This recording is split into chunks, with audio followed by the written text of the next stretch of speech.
రాజన్న సిరిసిల్ల జిల్లాలో private bank సిబ్బంది కర్కసత్వం 4 ఈఎంఐలు చెల్లించలేదని కాలు కోల్పోయిన వ్యక్తి కుటుంబాన్ని రోడ్డున పడేసిన సిబ్బంది.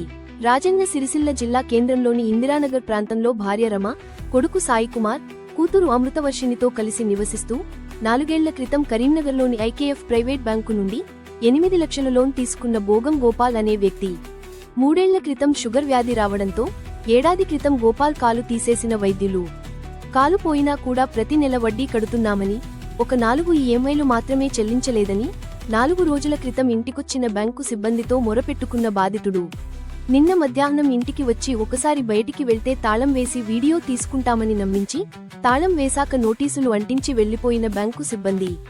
దీంతో రోడ్డున పడ్డ కుటుంబం కోసం స్థానికులు టెంట్ వేయించగా పరిస్థితి తెలుసుకుని ఎల్లారెడ్డిపేటకు తీసుకెళ్లిన బంధువులు ఆరోగ్య పరిస్థితి బాగాలేదని కొన్ని రోజులు సమయం ఇవ్వాలని ఎంత బతిమాలినా బ్యాంకు సిబ్బంది వినిపించుకోలేదని బాధిత కుటుంబానికి కలెక్టర్ న్యాయం చేయాలని కోరుతున్న కాలనీ వాసులు. ఇందిరానగర్ చెందినటువంటి భాగం గోపాల్ గారు మరి ఆయనకు షుగర్ తోని కాలు తీసేయడం జరిగింది.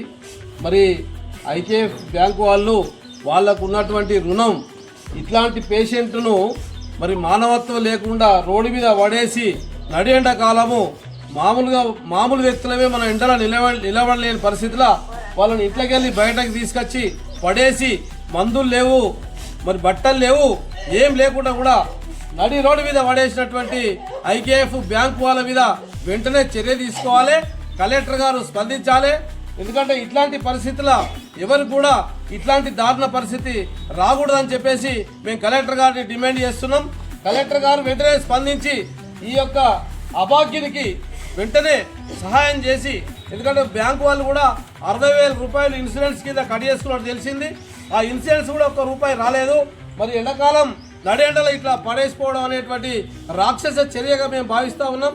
కాబట్టి వెంటనే బాగయ్య గారిని ఆదుకోవాలని, గోపాల్ గారిని ఆదుకోవాలని చెప్పేసి మేము మా వాడగట్టు పెద్ద మనుషులుగా మేము డిమాండ్ చేస్తున్నాం.